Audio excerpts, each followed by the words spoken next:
Bueno, pues muy buenos días. Vamos a dar inicio a esta sesión, es- esperando que se vayan conectando las personas o los asistentes de manera virtual.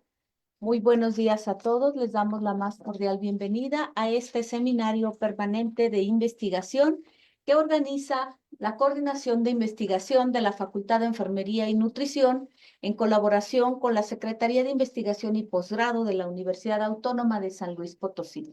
Es un honor para nosotros tener como ponente a la doctora Sofía Lavado Huarcaya, quien es una profesora que me ha hecho el honor de estar con nosotros esta mañana para presentarnos el tema de transformación digital en la salud, innovaciones en la publicación y difusión de artículos científicos en enfermería. Vamos a aprovechar este tema, puesto que los asistentes, tanto estudiantes de licenciatura, de posgrado, profesores y público asistente de manera virtual que nos acompaña, pues es para todos nosotros pues un compromiso continuar con el trabajo de la investigación, pero además de las innovaciones que podemos tener en la publicación y la difusión científica del conocimiento que se genera en enfermería. Voy a presentarles a la doctora Sofía Lavado Huarcaya. La doctora es doctora quien hizo su postdoctorado en el programa CAPES PNP de Brasil, en línea en investigación fundamentos del cuidado de enfermería con enfoque en envejecimiento y cuidado en salud y la teoría de las representaciones sociales. Ella es doctora en enfermería graduada por la Universidad Federal de Río de Janeiro, Escola de Enfermagem Ana Neri, Brasil, y es magíster en enfermería con mención en salud del adulto y anciano por la Universidad Nacional de Trujillo, diplomada en responsabilidad social por la Universidad de Concepción, Chile, especialista en metodología de investigación cualitativa por la Universidad Nacional Hermilo Valdizán, con estudios en especialidad en gerontología social por la Pontificia Universidad Católica de Perú, coordinadora nacional de la red ESAM Perú del 2019 hasta la actualidad, miembro del equipo de gestión de la red de responsabilidad social universitaria de la Organización de Universidades Católicas de América Latina y del Caribe, docente del posgrado del programa de maestría y doctorado de universidades peruanas, y ella ha ejercido diversos cargos académicos universitarios como vicerrectora académica de la Universidad Católica Santo Toribio de Mogrovejo en el periodo 2009 al 2014.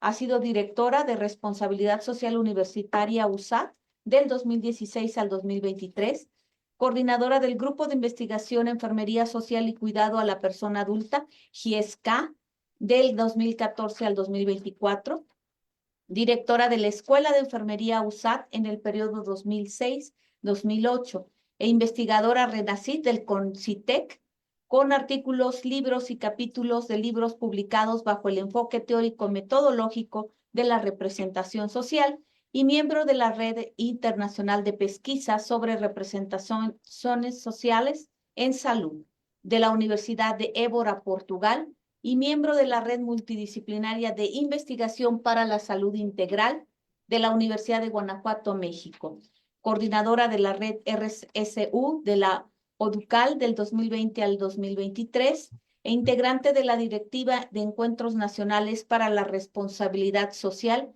en ARSU, Perú, del 2016 al 2024 y coordinadora del Consejo Regional para la Persona Adulta Mayor del Gobierno Regional del Lambayeque del 2017 al 2024, autora de múltiples artículos y libros de investigación científica relacionados con la salud en el adulto mayor. Muchas gracias, doctora, por estar con nosotros a nombre del director de esta facultad, el maestro Luis Antonio Martínez Gurrión, y el jefe de posgrado de investigación y posgrado de la Universidad Autónoma de San Luis Potosí, el doctor Amaury de Jesús Pozos Guillén. Agradecemos a usted por esta invitación y le dejamos a usted el escenario para que nos presente esta presentación.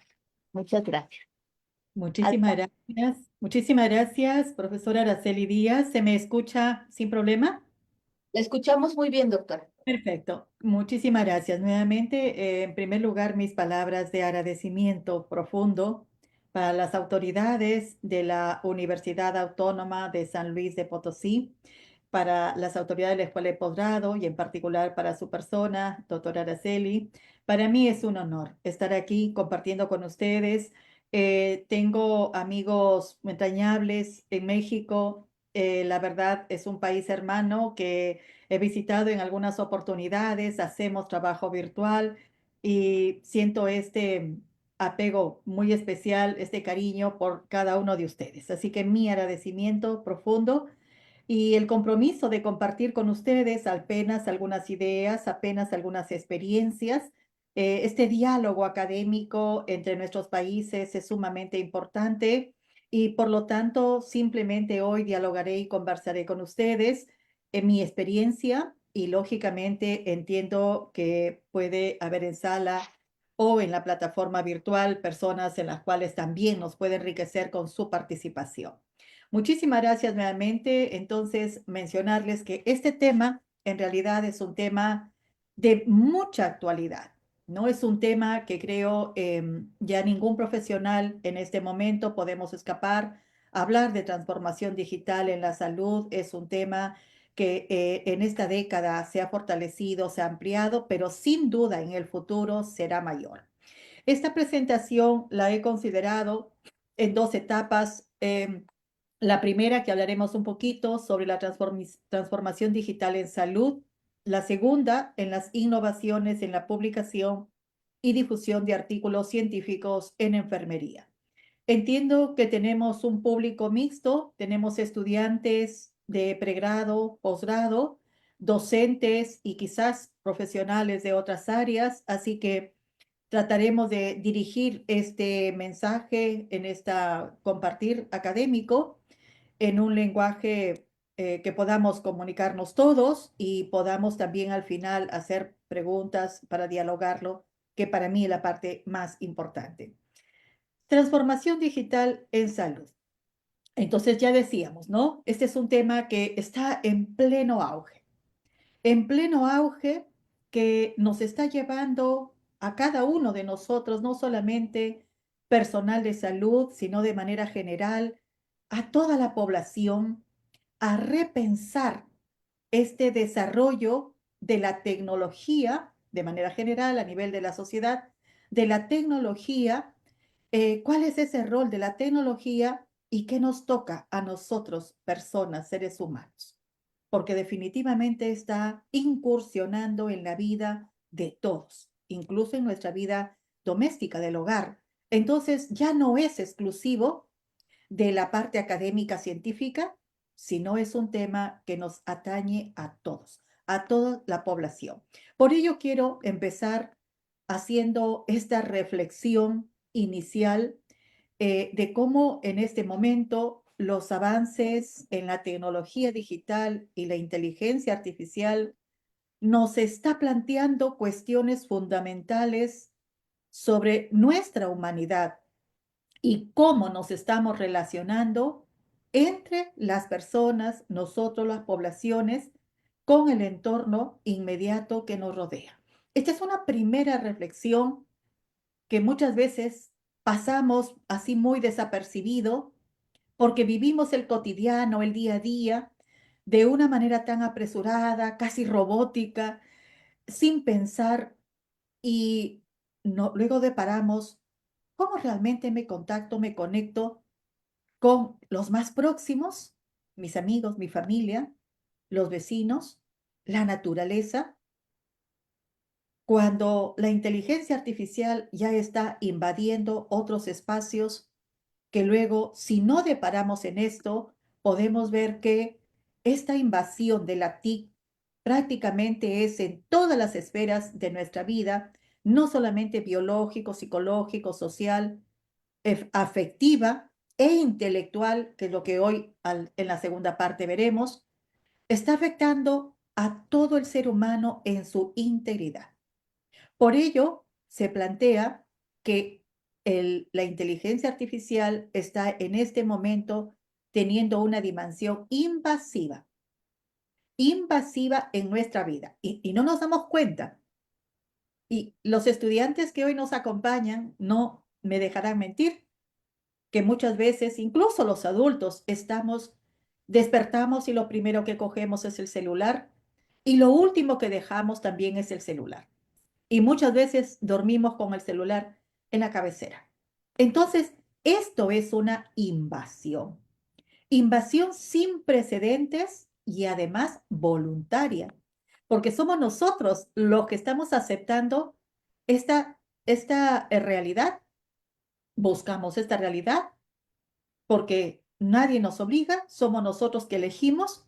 Sin embargo, no estamos siendo conscientes de esa gran repercusión de todo este desarrollo tecnológico en nuestra propia vida y en la vida de nuestra humanidad y cómo está repercutiendo. Entonces, esta primera reflexión no es solamente por un tema de investigación, que también lo vamos a ver al final, pero sobre todo porque como personas, como seres humanos, tenemos que ser conscientes.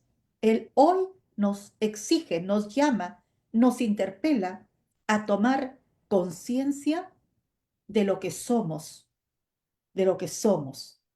hacia dónde vamos. Y esto para evitar esta invasión que ya se está evidenciando en nuestra propia vida. Por ello, ahora hablamos en esta cuarta revolución e incluso ya una quinta revolución tecnológica que debemos repensar en nosotros mismos para evitar que la inteligencia artificial realmente invada nuestra vida, transformándola y sin nosotros ser conscientes de ello. Hay un autor, Patricio Lombardo, él es un filósofo chileno que nos hace una reflexión profunda y nos dice que muchas veces el ser humano hoy está llegando a otras galaxias, estamos pensando en un turismo intergaláctico, estamos avanzando en la ciencia, en la tecnología hacia afuera, pero no nos estamos viendo hacia adentro. Y nos interpela a repensar qué tanto nos conocemos. ¿Qué tanto conozco a los más próximos? Hoy tenemos amigos en Facebook y sin duda, muchos tenemos más de 1000 amigos, 800, 900 más, entre comillas, amigos, pero ¿cuántos amigos en esta realidad física, presencial, convivencia cotidiana tenemos? Entonces, estas reflexiones, estimados estudiantes, un poco dirigido a ustedes, porque creo que es el momento de tener esta reflexión importante para repensar cómo estoy desarrollando mi vida hoy en el marco de toda esta tecnología que nos embarga. Y sin duda, en salud tenemos también un avance importante y nosotros como personal de salud también nos vemos invadidos por esta tecnología. Importante, por supuesto que sí. Importante porque permite mejorar, adaptarnos a una mayor calidad en el mejor sentido de la palabra, dirigido a nuestros adultos, a nuestros pacientes, a las personas a quienes cuidamos. Sin embargo, nuevamente, esta reflexión personal también viene para quienes hacemos este ejercicio en salud, quienes somos enfermeros. Y como enfermeros, tenemos también que repensar, a partir de esto que hemos dicho, ¿quién soy yo? El ser, también la reflexión del qué es ser enfermería, qué es salud. ¿Por qué ahora estamos hablando de este nuevo paradigma? La salud digital. Y nosotros sabemos todos que un paradigma es una forma de ver la realidad, es una manera como nosotros comprendemos e interpretamos esa realidad. Si esa realidad es asumida de manera consciente por los profesionales de la salud, tendremos mayor capacidad para poder discriminar lo que está al frente, lo que está como parte de un proceso de mi realidad, pero no enfocarnos solamente a lo más fácil, a lo más rápido, facilita todo, como es la tecnología, que lógicamente hoy nos facilita muchísimo y quienes trabajamos o hemos trabajado a nivel de hospitales, sabemos hace 20, 30 años atrás cómo era todo manual, todos los equipos, todo lo que nosotros manejamos y hoy la tecnología, yo trabajé en una unidad de hemodiálisis y se imaginan, en la época en la cual yo laboraba era todo manual. Hoy es digital. Las máquinas absolutamente sofisticadas. Pero esta diferencia de lo que antes era manual y la enfermera tenía que superar toda esa realidad, hoy es digital. Ha mejorado la cercanía con la persona, hemos mejorado el trato humano. Esa es una reflexión que hoy no lo tratamos, pero solamente traigo como forma transversal para una reflexión, porque el pensar en la salud digital como un nuevo paradigma de la salud tiene que ser para aportar a este cuidado humano que los enfermeros y enfermeras tenemos como misión hacerlo profesionalmente. Entonces, hoy estamos hablando de una cuarta revolución industrial. Las instituciones de manera general están adaptando todo su sistema para todo este mundo digital, el desarrollo de la tecnología que se conecta con las empresas, las industrias y los hospitales no son exentos a ello, pero el tema está que todo este avance y este desarrollo siempre centre primero a la persona y no la tecnología.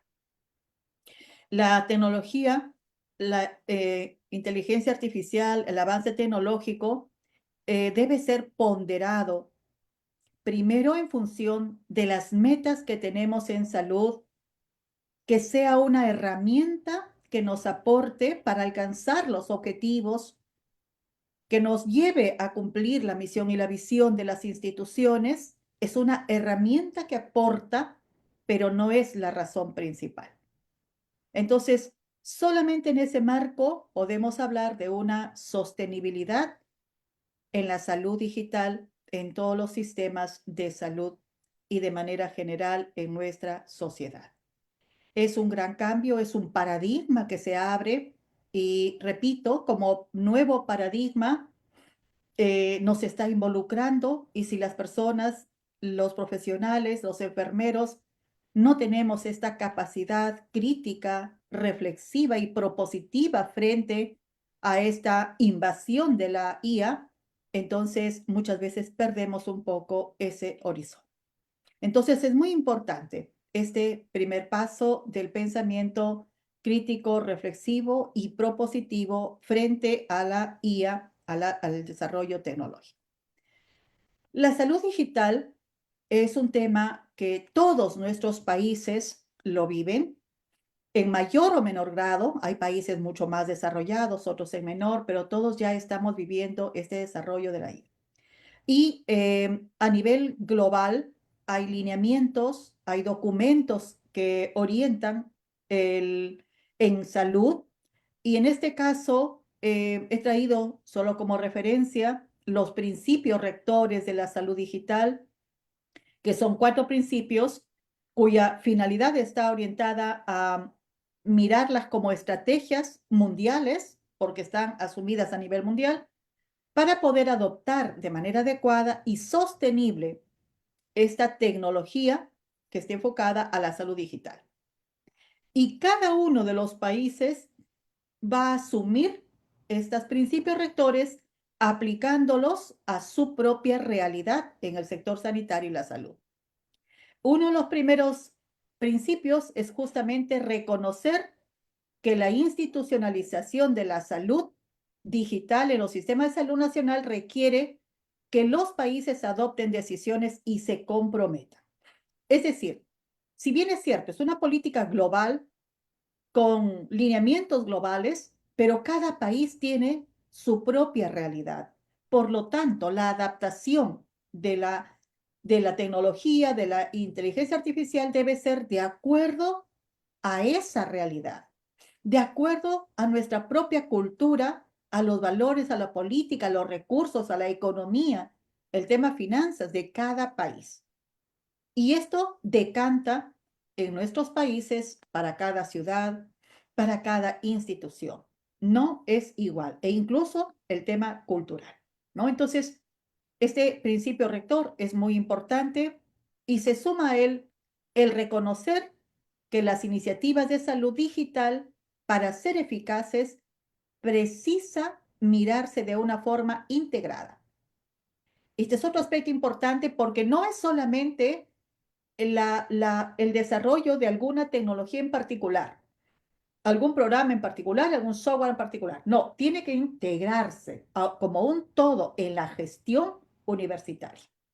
Entonces, debe ser este desarrollo, todo el tema de la salud digital, debe verse como una unidad en el sistema de salud para que sea sostenible y la meta, lógicamente, orientada a esta cobertura sanitaria universal a partir de cada país, a partir de cada hospital o institución. Entonces, para que logremos esta integración de la estrategia digital como tal, tenemos que pensar en una gobernanza para aportar a la incorporación de la salud digital, una gobernanza. Entonces, esto quiere decir que nuestras autoridades en los hospitales, en las instituciones, tienen que tener una gestión centrándose justamente en estos principios y que sean integradores, como ya hemos enfatizado, no como la razón fundamental, sino como una estrategia que aporta para mejorar la calidad en los establecimientos de salud. Entonces, unimos ya estos dos principios y el tercero, promover el uso adecuado de las tecnologías digitales para la salud. Lo que hasta más adelante veremos en todos los niveles en la investigación, también hablamos, no todas las personas conocemos el tema digital. No todos estamos preparados e incluso no es solamente un nivel de grado de conocimiento, sino también un tema generacional. Si yo tuviese la oportunidad de conversar con los jóvenes que veo a través de esta pantalla, seguro que ustedes conocen 50 veces más o más que yo en tema digital, porque ustedes son nativos digitales. Por lo tanto, el tema generacional también es otro tema que nosotros tocamos porque en los hospitales tenemos gente joven, pero también gente mayor. En las universidades sucede lo mismo.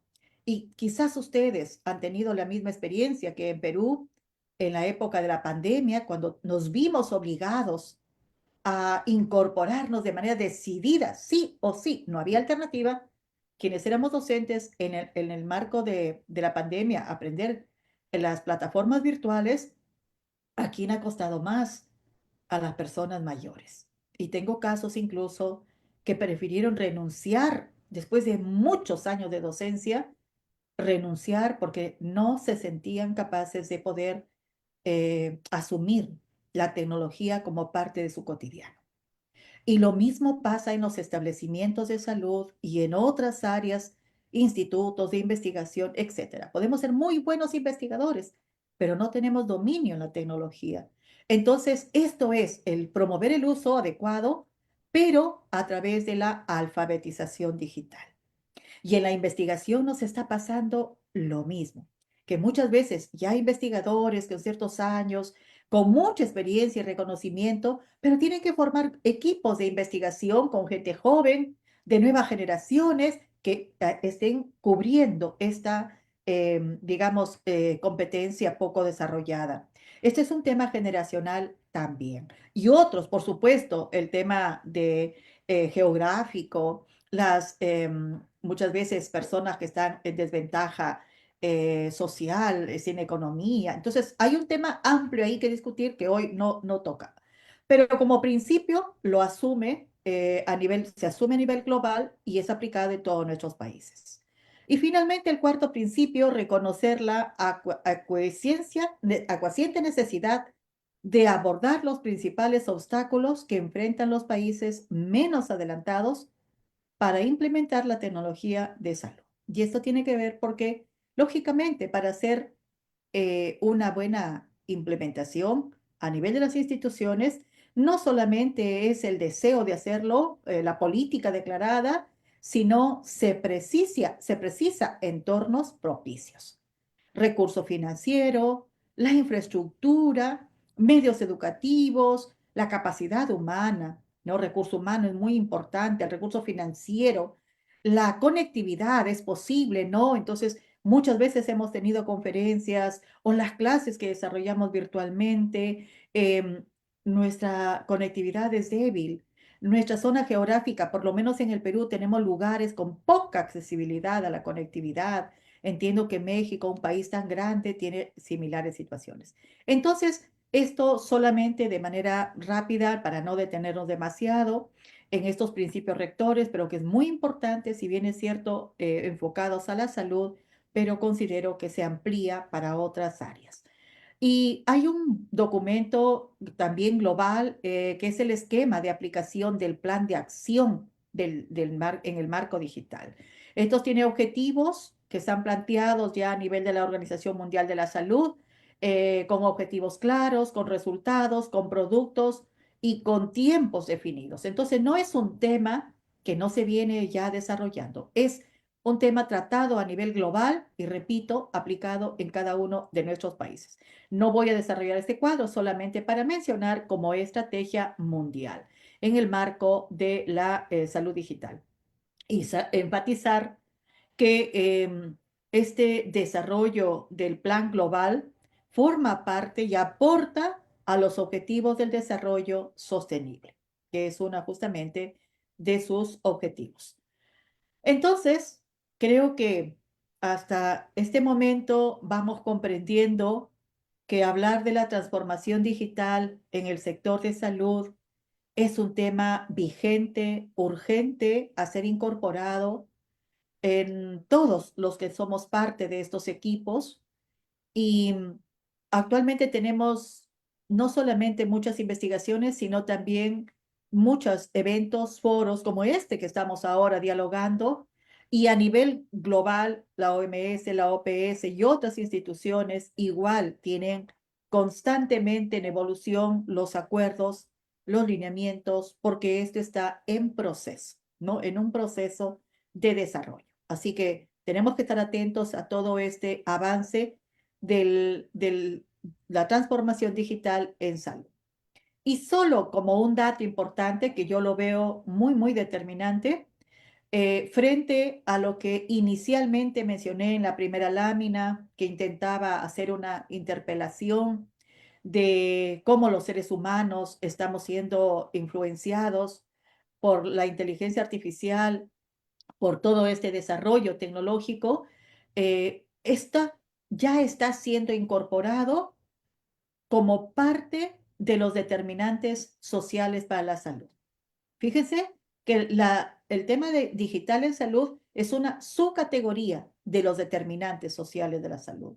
Esto quiere decir que nos está influenciando, ¿no? Esto es algo nuevo, no es antiguo, lógicamente es un tema que se está desarrollando, pero ya está siendo considerado como un determinante porque nos está afectando la salud. Y entonces se toma como un determinante. Y nosotros hemos visto en nuestra familia, en la sociedad, los recién nacidos que ya saben manejar muchas veces, ¿no? Con sus cortas habilidades motoras, pero ya están utilizando un smartphone, un celular, una tablet, ya manejan perfectamente y muchas veces desde esa etapa está ocasionando problemas de salud. Los adolescentes, los adultos, por supuesto. Entonces, por ello es que se plantea como un determinante digital de la salud. Y esto pueden ustedes revisar ampliamente. Hoy no lo voy a desarrollar total. Y quiero sí enfocarme en este paradigma de salud que estamos llamando a la salud digital. Como ya lo mencionaba, ahora se habla de un nuevo paradigma. ¿Por qué? Porque está influenciando toda la vida laboral a nivel de salud. Entonces, desde el 2020, que no es nuevo en el 2020, en realidad de salud digital ya hablamos desde la década del 80, solo que prácticamente ha sido prioritario y declarado ampliamente a partir de la pandemia por las condiciones que vivimos. Entonces, el auge de las formas de relacionarnos a través de estos medios digitales se ha hecho tan fuerte. Por ejemplo, la telemedicina, yo creo que en su país fue igual que aquí en Perú, que las personas adultas y adultas mayores en riesgo de salud, pues fue a través de este medio, ¿no? Las consultas que hasta hoy ha permanecido.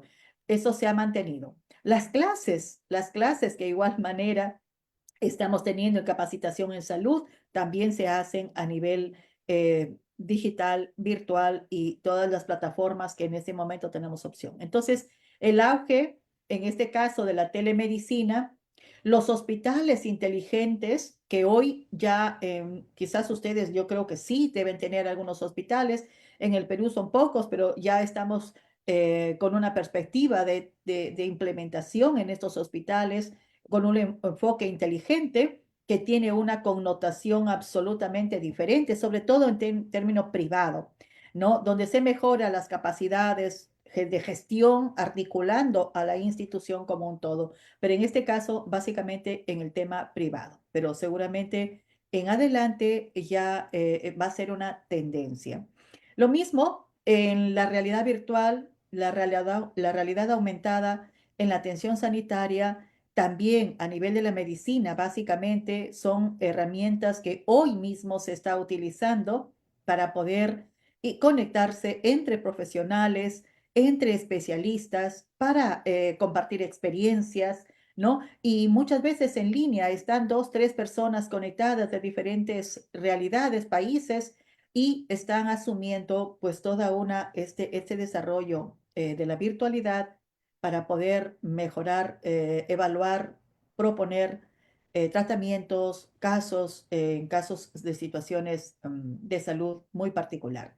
Entonces, esto y en enfermería, pues también se ha dado algunos casos. Yo conozco algunas situaciones que ya se están utilizando a nivel de estudios en algunos países, uniendo las experiencias de cuidado a alguna persona en particular. La misma OMS ahora mismo tiene una avatar que es la forma como está orientando la promoción y la prevención de la salud. Y este avatar, Florence es el nombre de este avatar, que es una IA generativa y que ha creado justamente este avatar digital para poder orientar de una manera más amical, de una forma más cercana. Y como ven ustedes, tiene un rostro amigable, un rostro sonriente y dirige mensajes a las personas, a la comunidad de manera general para poder desarrollar diversos temas que se precisan. Entonces, de esta manera ya se está introduciendo efectivamente no solamente a nivel de la OMS en general, sino las instituciones ya van desarrollando este tipo de asistentes virtuales, ¿no? Los chatbots, por ejemplo, también se está utilizando muchísimo en ciertos grupos de personas. Incluso yo tenía la experiencia con un grupo de adultos mayores con quienes he trabajado hace algunos años, varios años, y hasta hace poco ellos, para un tema de soledad, para un tema de depresión, ya se estaba introduciendo este tipo de avatares como fomentar una cercanía de alguien que conversa con los adultos mayores. Entonces yo creo que cada vez más estas experiencias se van a desarrollar, se van a dar y está ahí como una posibilidad para todos los profesionales de la salud. En marco de todo esta información, este desarrollo, por supuesto que hay una Big Data que las instituciones van creando y van consolidando en bases de datos, pero que llega a este otro tema, cómo hacer, ofrecer una protección para toda esta información.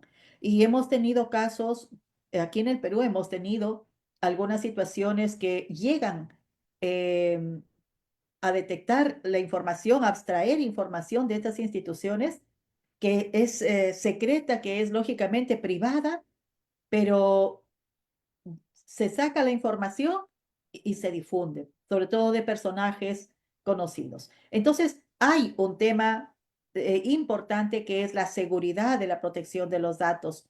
Y esto es un tema que se viene trabajando fuertemente porque al tener toda una información concentrada, por supuesto que hay que garantizar su protección. Y finalmente el enfoque en la sostenibilidad de la actividad hospitalaria, pues en este caso pensando en esta contaminación ambiental, todo el desarrollo de la salud digital se está enfocando para una reducción de la emisión de huella de carbono, ¿no? Entonces, los hospitales que ahora ya saben están en el marco también de calidad hospitalaria y como parte de la calidad hospitalaria, pues tiene que ver con el tema de toda la contaminación que se genera. Y en este caso, hablando de la salud digital, pues también enfoca todos los desafíos en el marco ético de esta seguridad de la información, como ya anteriormente lo había explicado. Entonces, prácticamente está afectando este nuevo paradigma de la salud, que es la salud digital en todos los espacios. En la gestión en salud, un gestor ya no puede ser ajeno, lógicamente tiene que centrarse en el marco de la salud digital, en la investigación del cuidado, que vamos a ampliar a partir de ahora un poquito más. Y no quise dejar de traer, porque me parece sumamente importante y que es parte de la formación como investigadores, que en salud tenemos muy pocas, muchas veces, por lo menos en el Perú les hablo de esta realidad, nuestros estudiantes generalmente enfatizan una formación en la cual la parte cognitiva tiene un peso alto, pero la creatividad, la innovación, la participación para emprendimientos, incubadoras, conectarse con los startups, es todavía débil. En salud no se da. Y este es un aspecto fundamental porque en el marco de la era que vivimos, la tecnología que está desarrollándose, el perfil de nuestros estudiantes, por supuesto, es muy diferente al perfil que tuve en mi época, que era diferente, las necesidades, la realidad. Entonces, en este marco de incorporar la salud digital es favorable para los emprendimientos en salud. Y he traído algunos que hace muy pocos fueron desarrollados aquí en el Perú y son app, software, sistemas tecnológicos que han sido destacados, premiados nacional y mundialmente y tienen que ver con la salud. Y los enfermeros estamos en esta posibilidad de articular, porque además los jóvenes que dominan la parte tecnológica pueden pensar en esta innovación, en este cambio. Y muchas veces, y esto un llamado a nosotros como docentes, porque me pasa y pasa mucho en las universidades peruanas, a nuestros estudiantes les tenemos casi las 12 horas del día, mañana y tarde, mañana en la universidad, en la tarde en hospital o viceversa, pero siempre en el hacer, en el hacer, en el hacer, en el hacer. Y esa capacidad creativa, la capacidad pensante, la capacidad de innovación, cómo crear, pensar, innovar, si todo el tiempo los tenemos en clase, los tenemos en la práctica. Y entonces, esta es una reflexión que tenemos que tener porque los estudiantes necesitan tener ese espacio para crear.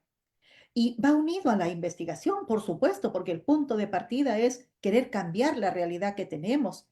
Y hoy la tecnología, desde el mejor punto de vista, es un aliado, es una estrategia importante para sumar a estas nuevas propuestas, como son los diferentes software aplicados en salud o los apps.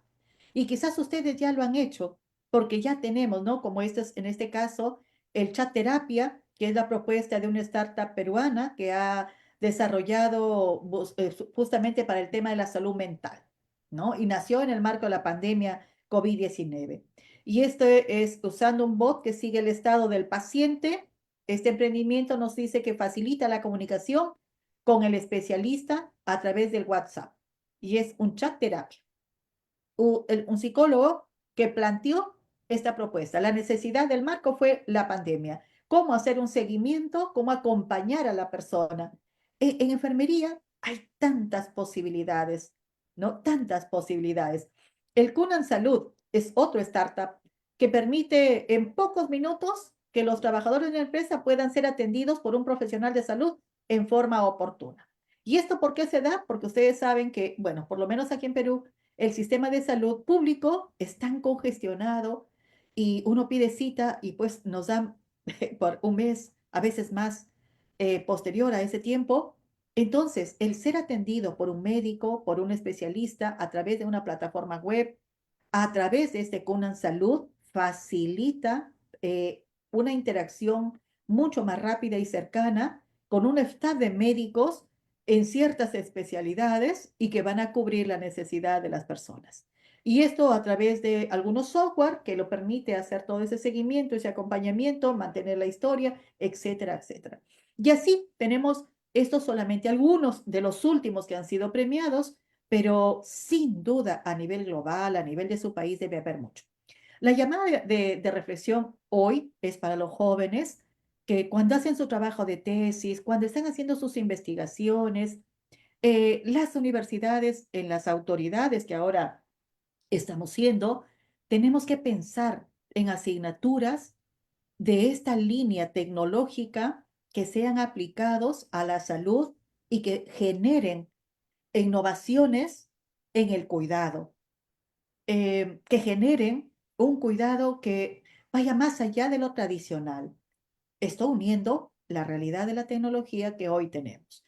Entonces, unámonos a otros profesionales, que es otro tema que también voy a tratar. Estamos hablando de investigaciones que no solo son disciplinarias. Tenemos que enfocarnos a las investigaciones inter y transdisciplinarias. Hace poco, una ingeniera me llamó de una universidad de la Sierra, o sea, otra región de mi ciudad, casi 14 horas por tierra, por avión, hora y media. Me llamó para poder preguntarme si tenía interés de participar en su equipo de investigación. Ellos son ingenieros mecánicos, pero están haciendo una propuesta de algunos equipos externos que permitan al adulto mayor una mejor movilidad a aquellos que tienen problemas osteoarticulares.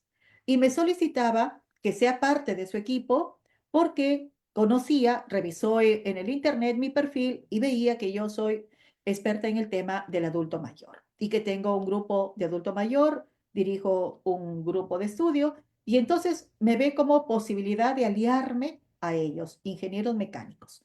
Eso es un ejemplo de lo que hoy tenemos y tenemos que promover. Entonces, queridos estudiantes, desde esta etapa, si nosotros enfocamos en ustedes esta mirada de la investigación diferente, creativa, innovadora, aplicándose con lo que tenemos como herramientas, que es la inteligencia artificial, todo el desarrollo tecnológico, ustedes van a generar un cambio. Y ya las que somos personas con mayor experiencia en este camino, pues también tenemos que ir adaptándonos y articulándonos a estas necesidades. Hay que trabajar en equipo, hay que trabajar interdisciplinariamente y transdisciplinariamente, ¿no? Y esta parte la cierro con Steve Jobs, que justamente él nos habla.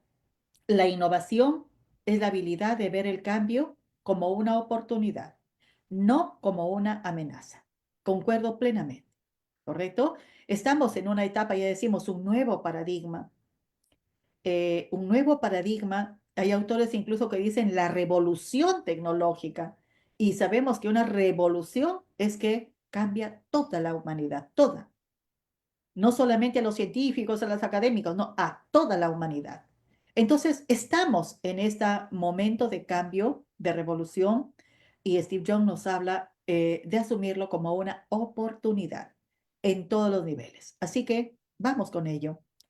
Y esa realidad que vivimos a nivel de salud, definitivamente hablar en el marco de la investigación es parte del hacer de los profesionales de salud y muy en particular de enfermería.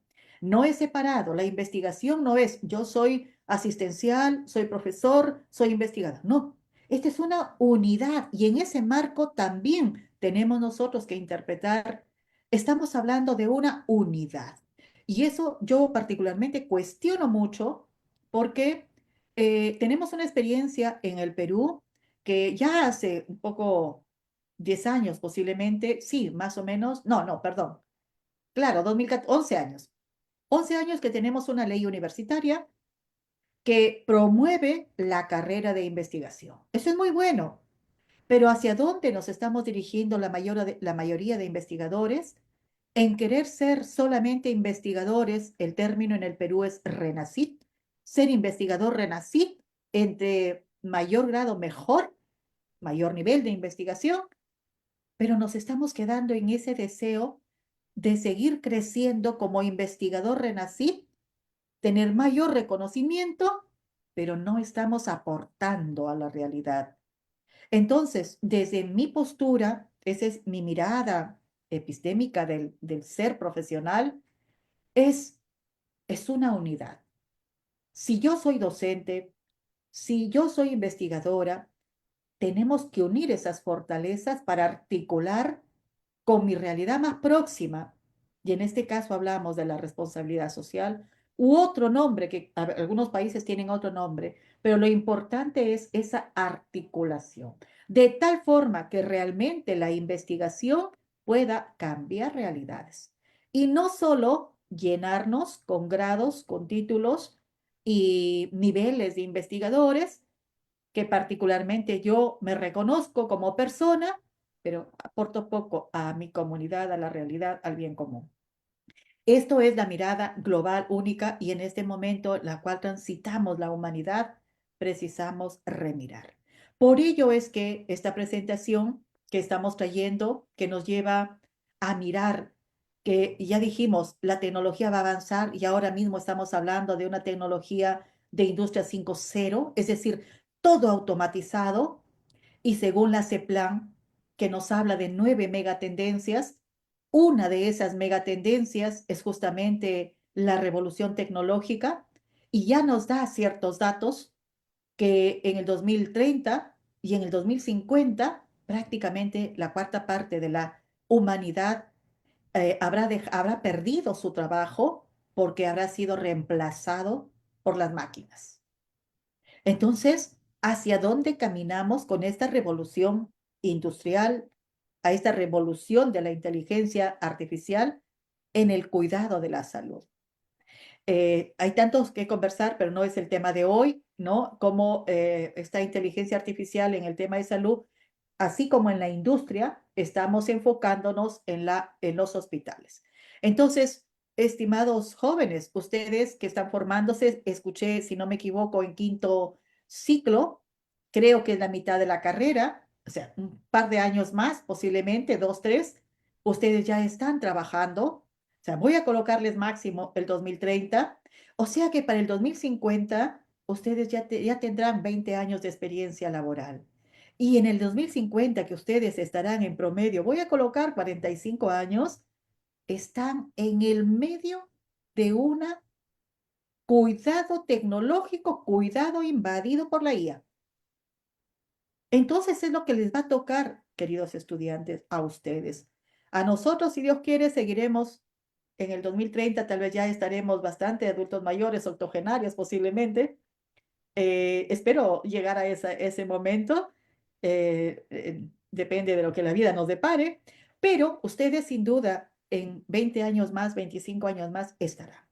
Entonces, este va a ser los hospitales que ustedes van a trabajar con una transformación digital 5.0, todo digitalizado.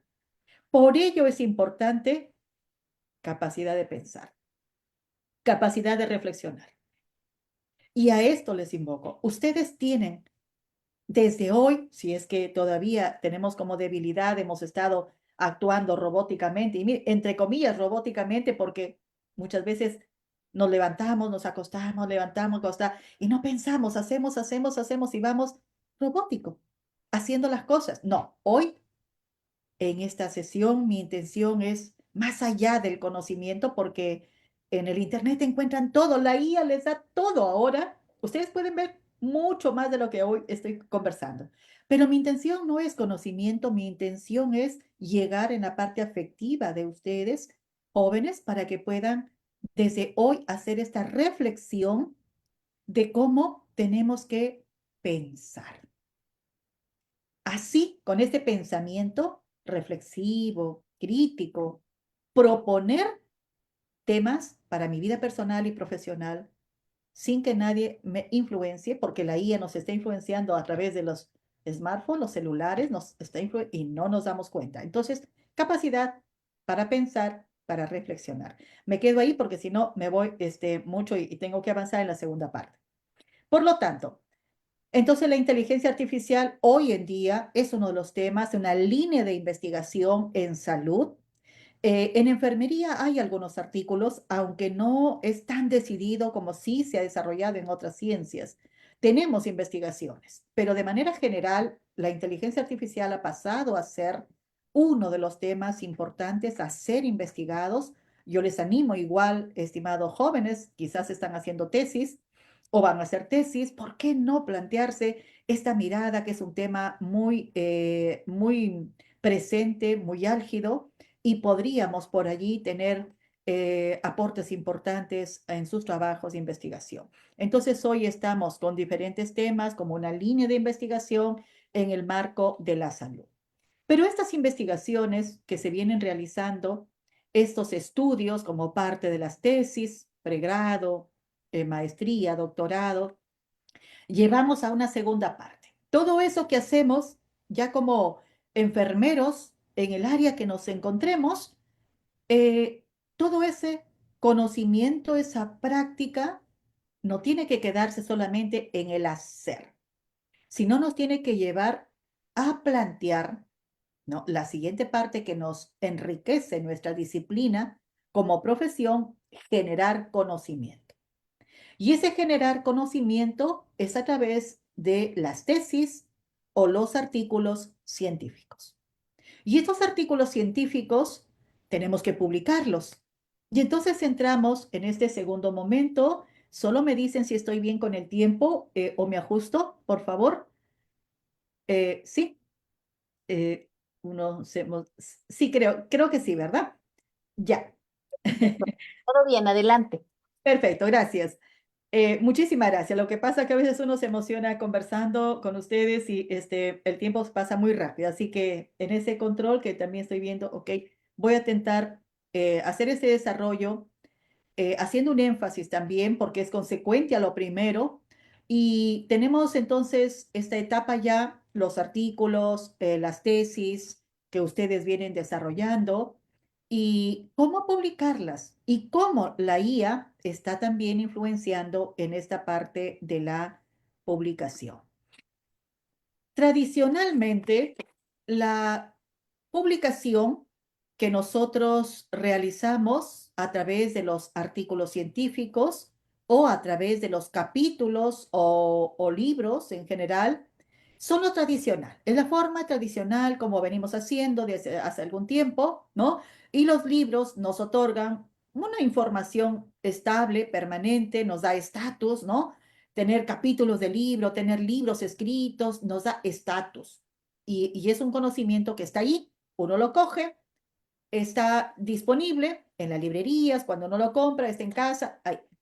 Pero los artículos es otra forma que también tradicionalmente hemos venido desarrollando y es, en palabras de Severino, esa es la forma fundamental cómo los enfermeros comunicamos los resultados de nuestros trabajos de investigación a través de los artículos científicos.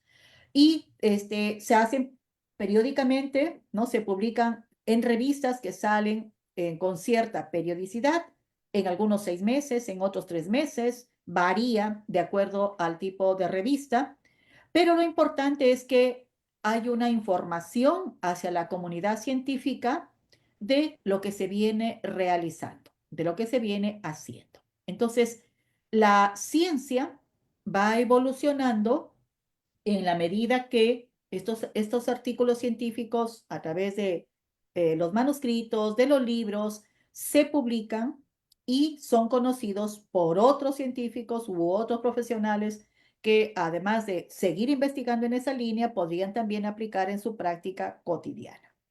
Pero hay un punto importante que justamente Jurado amplía un poco más, además de la definición que acabamos de dar, cuando decimos comunicación y difusión de estos artículos científicos, se está refiriendo a ese proceso, es un proceso de compartir y comunicar lo que nosotros hallamos en esta tesis, en este informe, el artículo que estamos proponiendo. Esto es comunicar. Pero la comunicación no solamente es a la comunidad científica, sino también la comunicación y esta difusión debe ser para otros públicos no científicos o el público laico, el público común que tenemos y que de alguna manera tiene que ver con alguna investigación que yo estoy realizando.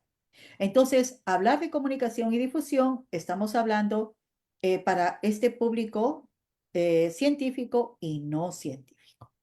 En este marco, Jurado nos da algunos elementos que permite esta comunicación y difusión científica y nos habla que se comparte conocimiento, la publicación y las presentaciones que pueden ser a través de diferentes medios. Hay, como lo vamos a ver un poco más adelante, diferentes espacios que permita hacer un rol de divulgación de los hallazgos a partir de los autores de quien ha realizado el estudio, ¿no? Entonces, estamos orientando para un público en la cual tenemos que llegar en lenguaje diferente, en científico y en quienes no lo son. Para dar continuidad, luego vamos a dar continuidad a esa parte, pero es importante conocer que a nivel de enfermería, en los últimos años, ha habido un número importante, un incremento importante en las publicaciones.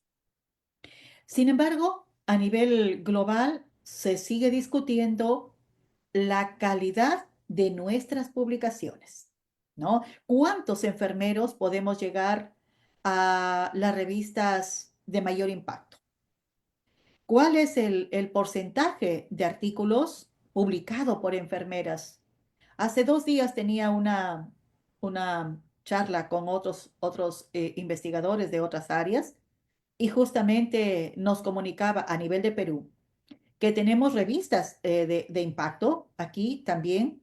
Sin embargo, a nivel de salud y en particular en enfermería, es una gran oportunidad porque muy pocas enfermeras publicamos.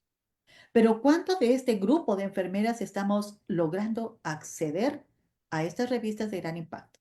Entonces tiene que ver con la calidad de nuestros artículos.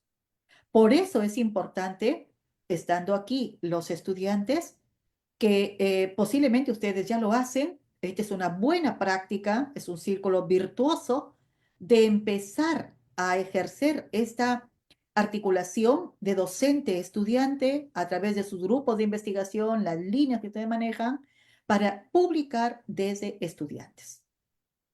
Y no en cualquier revista, sino pensemos ya en estas revistas de alto impacto con nuestros estudiantes. Si ellos tienen esta experiencia, cuando egresan, van a seguir en esa línea. Y eso quiere decir que los artículos están siendo, lógicamente, de mayor calidad.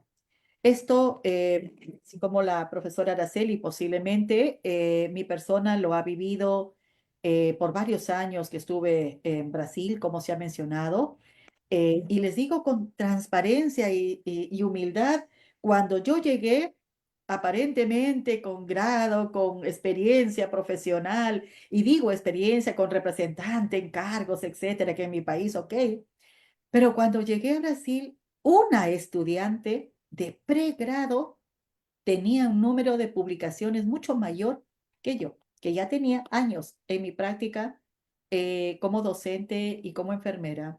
Y un estudiante tenía muchos más artículos. Y la verdad, yo dije, ¿cómo? ¿Cómo es eso? Y es cierto. Lo que pasa que la cultura de investigación en Brasil, el sistema mismo que llevan, hacen una articulación importante en el pregrado y en el pregrado terminan con publicaciones en revistas importantes. Hace poco fui jurado de una tesis justamente en Brasil. Era una tesis de maestría y terminaba con 5 artículos publicados de esa tesis. Wow, realmente es un proceso digno de imitar En los otros países, posiblemente ustedes tienen similar, aquí todavía no. Los estudiantes de pregrado no logramos que se publique a ese nivel, ni siquiera en maestría. Doctorado se está enfocando, ¿no? Pero todavía nos falta caminar para el nivel y la calidad de estas publicaciones. Y como aquí se señala, y consecuente con lo que estoy mencionando, pues Brasil ya en el año 2000 ocupaba el lugar 25 en producción mundial y en el año 2011 ascendió al sexto lugar, en mejor ubicación, superando a Estados Unidos de Norteamérica, el Reino Unido, Australia, Francia y Canadá en publicación de enfermeras. Entonces, vemos que definitivamente a nivel de Latinoamérica, por lo menos, y desde mi punto de vista, Brasil tiene una experiencia muy importante, no solamente en cantidad, sino en calidad de publicaciones. Por ello es importante pensar, no solamente publicar, sino la calidad de esa publicación. Y justamente si estamos hablando de la calidad de esa investigación, nos lleva a a la reflexión del proceso que se sigue para difundir ese artículo científico, que mientras mayor nivel tiene la revista, por supuesto, es mayor las exigencias que nos hacen para la publicación, ¿no?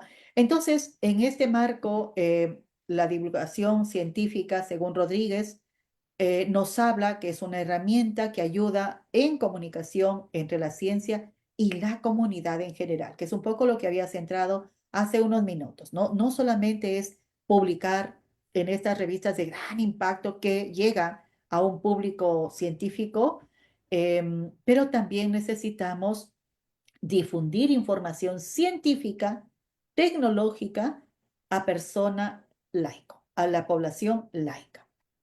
Es importantísimo mirar a ambos lados.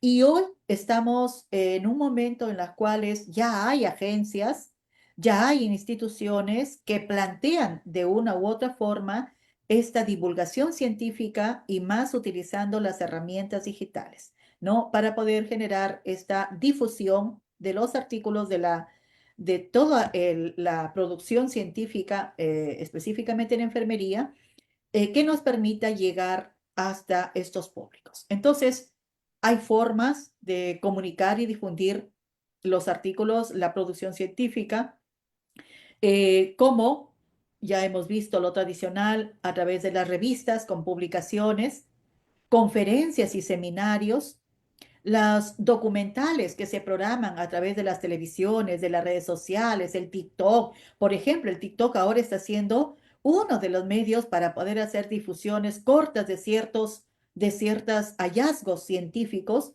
y justamente trata en tema de las redes sociales, en todo el tema de las redes sociales, como también hoy lo vamos a ver, ¿no? Entonces, eso ya es lo innovador, es lo nuevo, antes no lo teníamos, hoy se viene dando.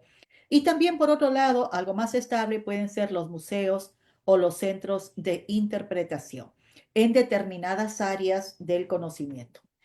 En síntesis, esta difusión científica es muy importante para el avance de la ciencia, para que la sociedad lo conozca y genere un impacto en la sociedad y que por otro lado todos nos involucremos en esta comunicación e interpretación.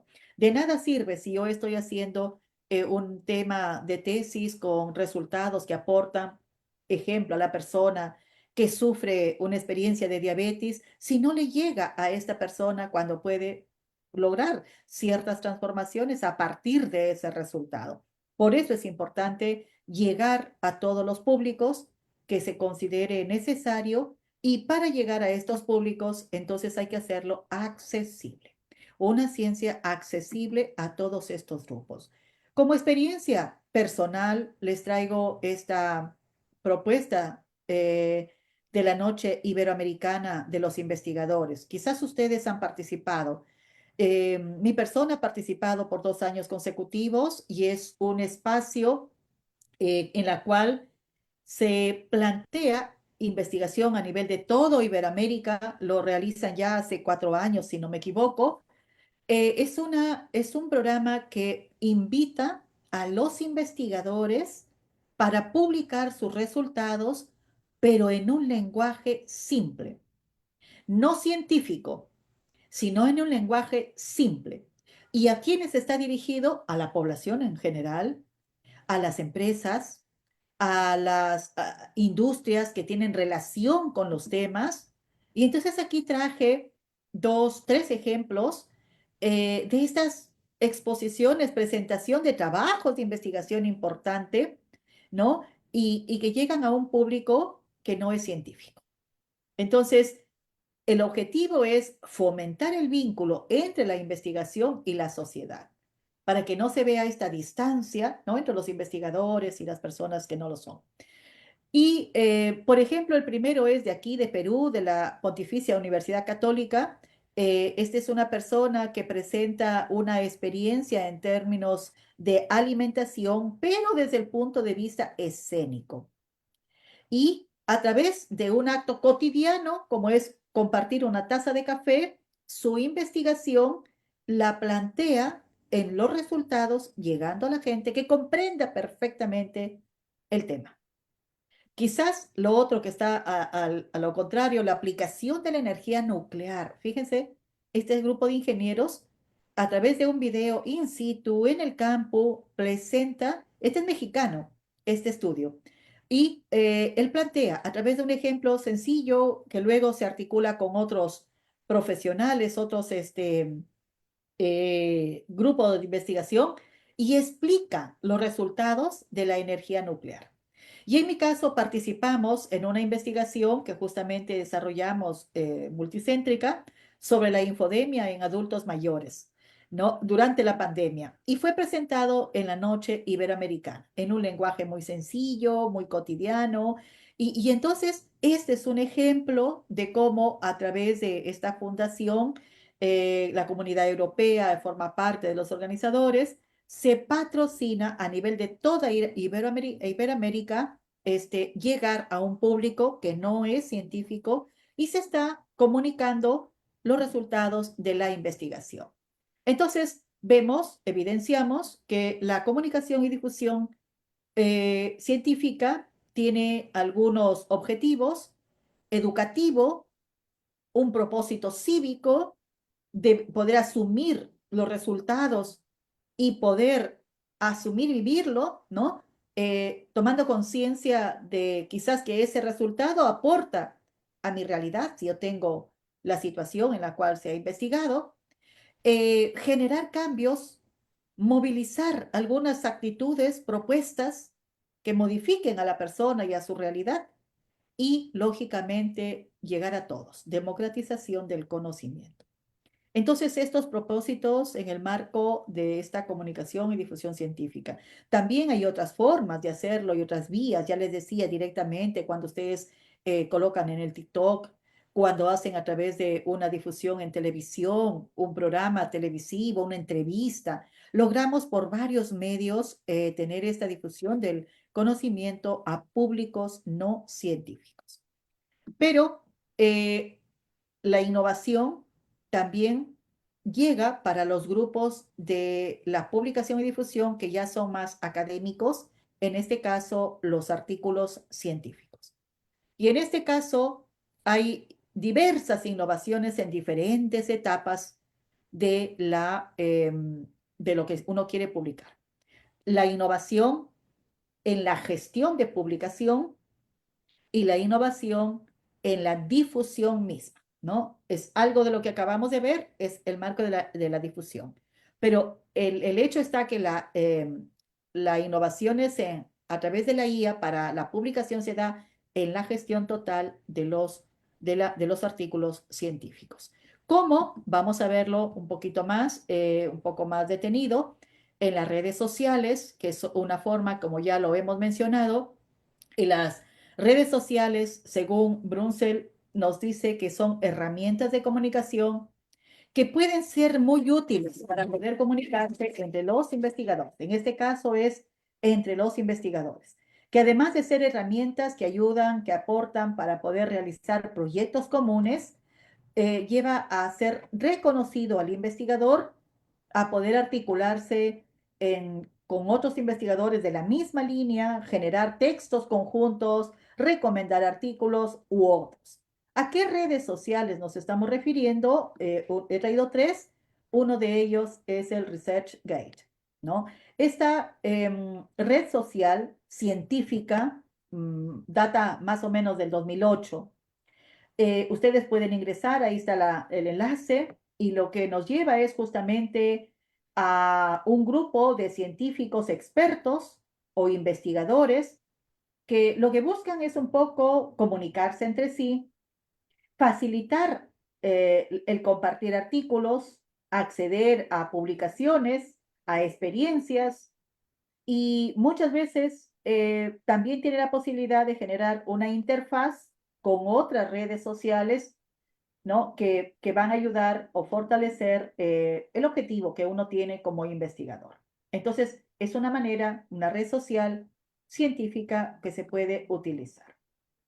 Academia.edu es otra red social, también en la década del 2008, más o menos 7, 8 fue creada. También es una red científica, ¿no? Pero en este caso, además de lo que ya hemos mencionado con la anterior red, nos aporta para conectar con científicos, pero que nos lleva a compartir trabajos y a hacer seguimiento de artículos.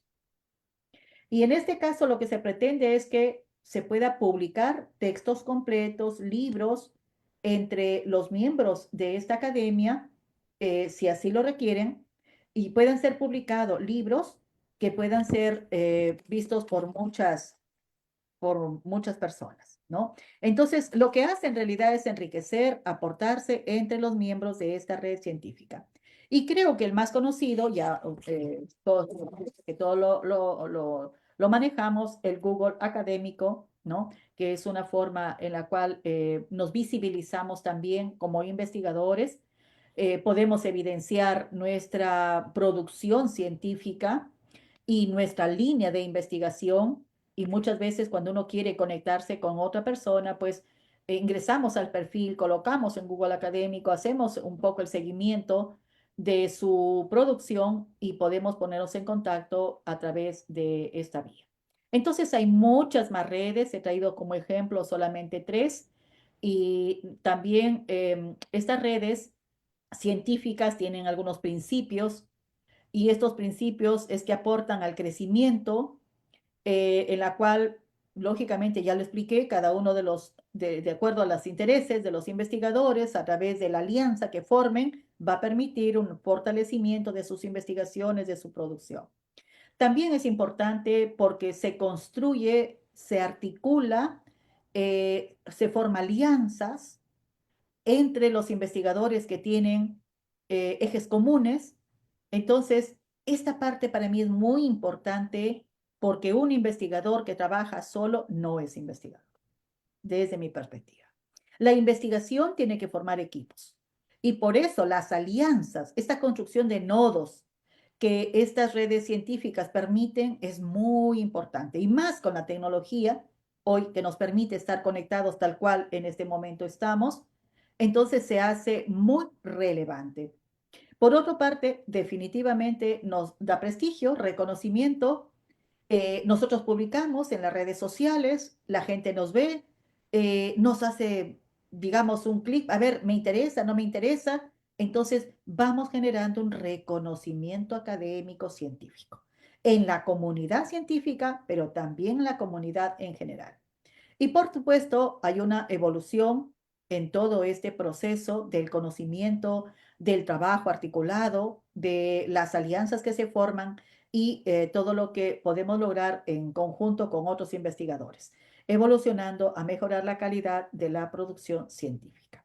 Pero sin duda también tenemos inconvenientes en el uso de estas redes. Entonces, rápidamente mencionar algunas que estas redes no siempre aseguran la preservación total de la intimidad de los usuarios, ¿no? Entonces, es un tema que se puede filtrar información, que se puede generar si todas las personas que están en esta red no son con un comportamiento ético, pues definitivamente hay filtración de información y si no interesa que salga hacia afuera, pues ahí puede ser una limitante.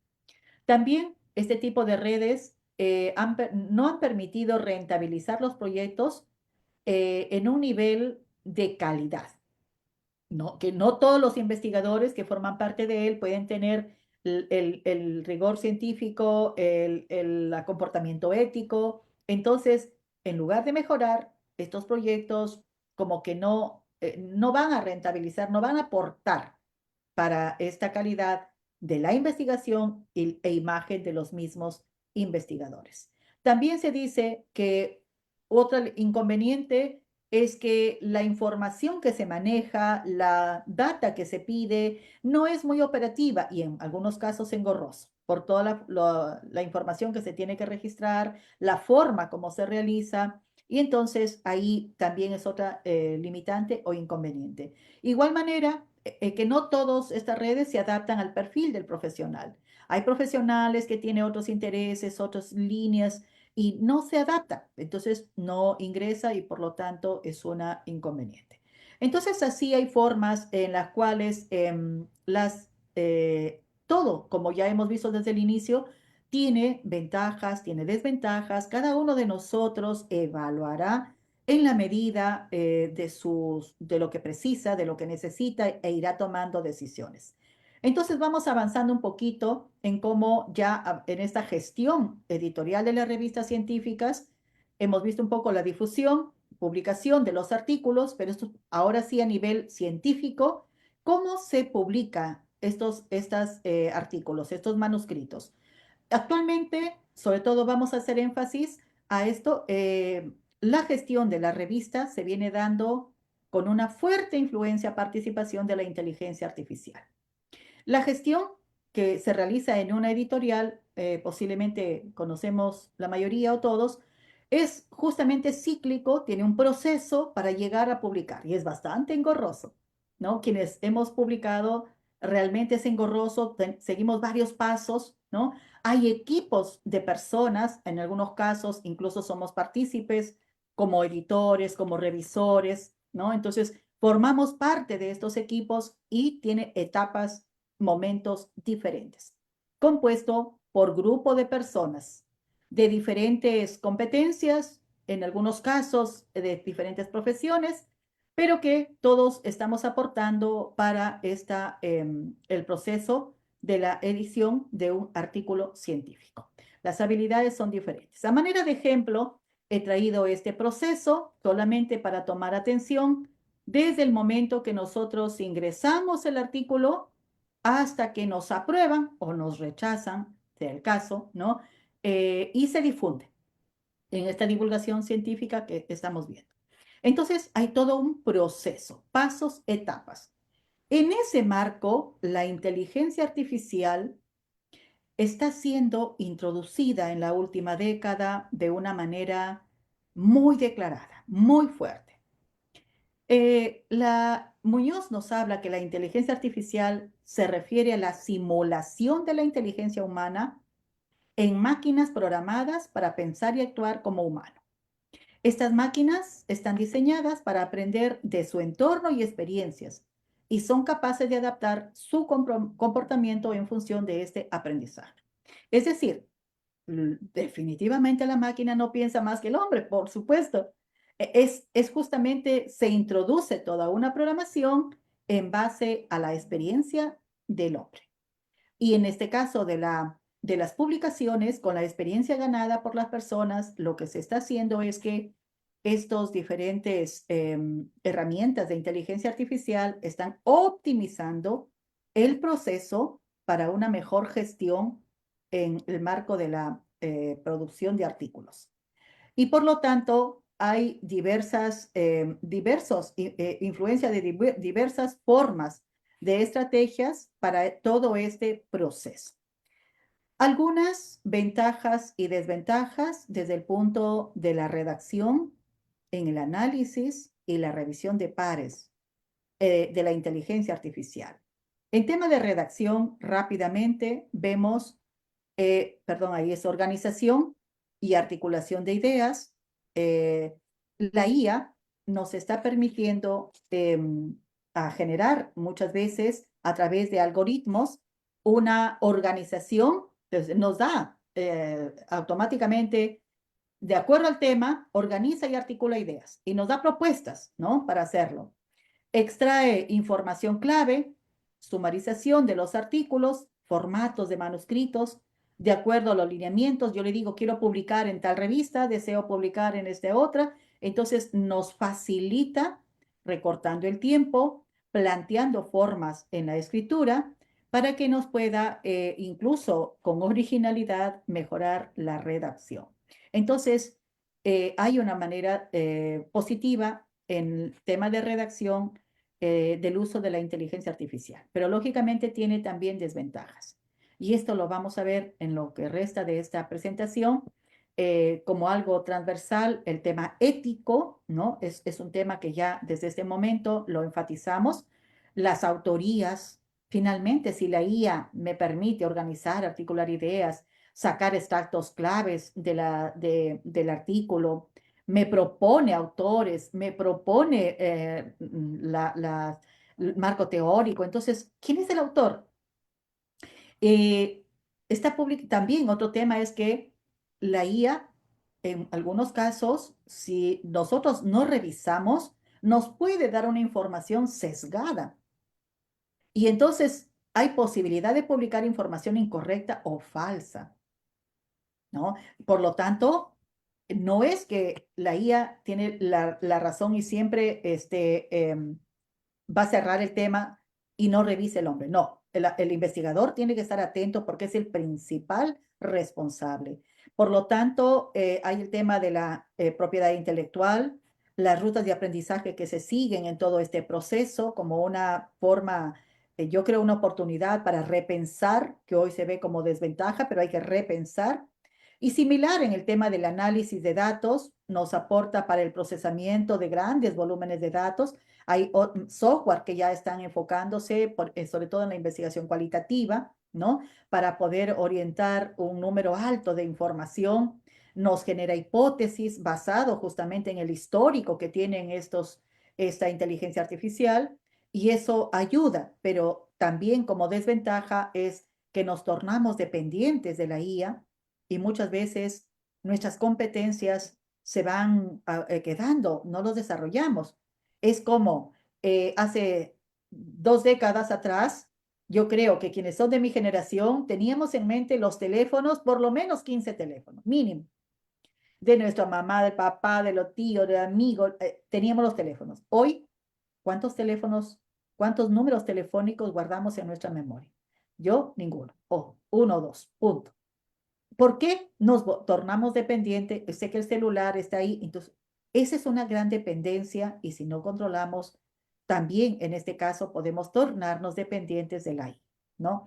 Y la revisión de pares, como lo vamos a ver enseguida, hay una revisión en la cual también la inteligencia artificial nos está permitiendo identificar estos problemas éticos de integración científica, ya los detecta, ¿no? Y también aumenta la eficiencia en la revisión de manuscritos. Se dice que en los últimos años en algunas revistas han bajado casi el 40% han agilizado el 40% en la revisión de los artículos cuando era muy lento, muy tedioso, porque lógicamente hecho por humanos, con los tiempos de las personas, pero la IA lo hace muy rápido. Entonces, hay un avance, un aporte, pero también por otro lado, nuevamente las desventajas de reconocer el trabajo de los revisores, quién hace el trabajo, quién es finalmente el responsable, ¿no? Hay que tener claridad en este caso. Entonces, similar a esta propuesta de Caborene que lo hace sobre la inteligencia artificial, también tenemos la declaración de Heredia sobre el uso de la inteligencia artificial. Posiblemente ustedes conocen a esta declaración, pero igual lo traigo. Similar a lo anterior, amplía esta declaración que hace muy poco fue aprobada. Nos habla que la inteligencia artificial es una herramienta de apoyo,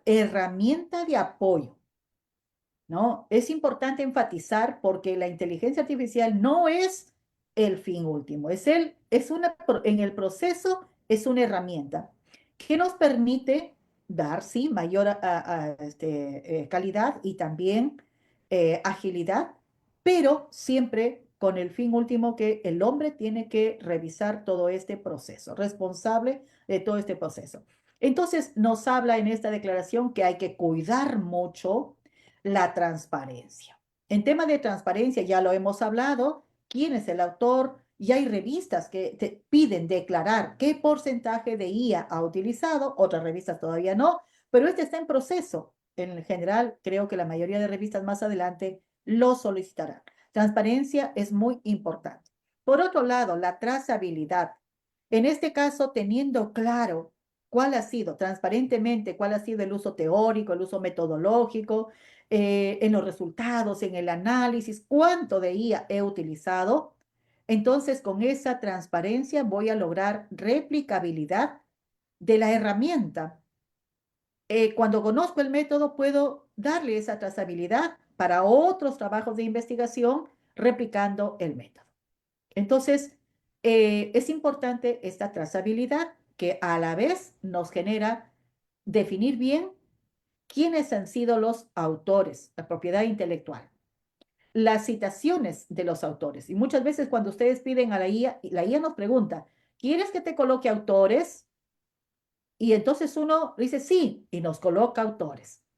Pero nuevamente, la persona, el investigador, tiene que vigilar porque muchas veces la IA nos da autores que son inventados.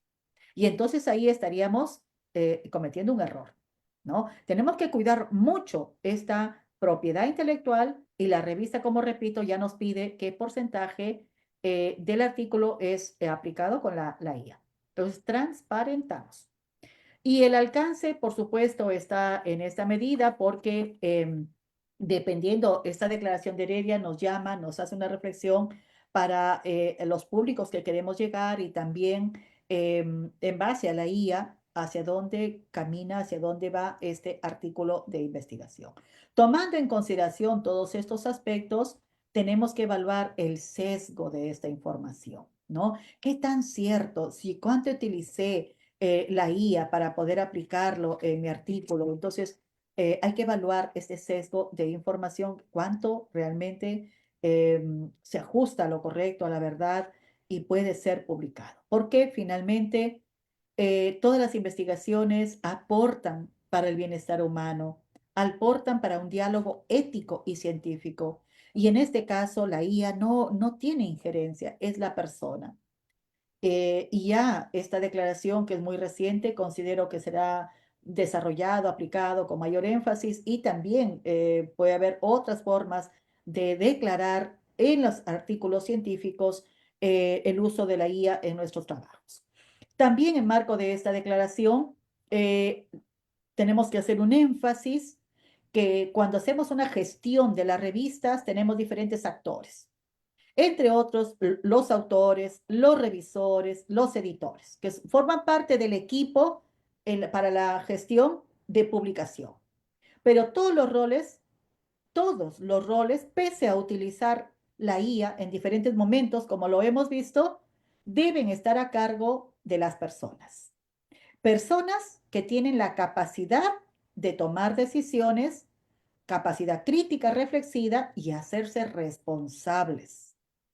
No hay forma, ninguna revista va a aceptar, uy, hubo un error, disculpe, pero la IA me dio este dato. No, no, en ningún nivel, ni como autores, ni como revisores, ni el editor, en ninguno. ¿Por qué?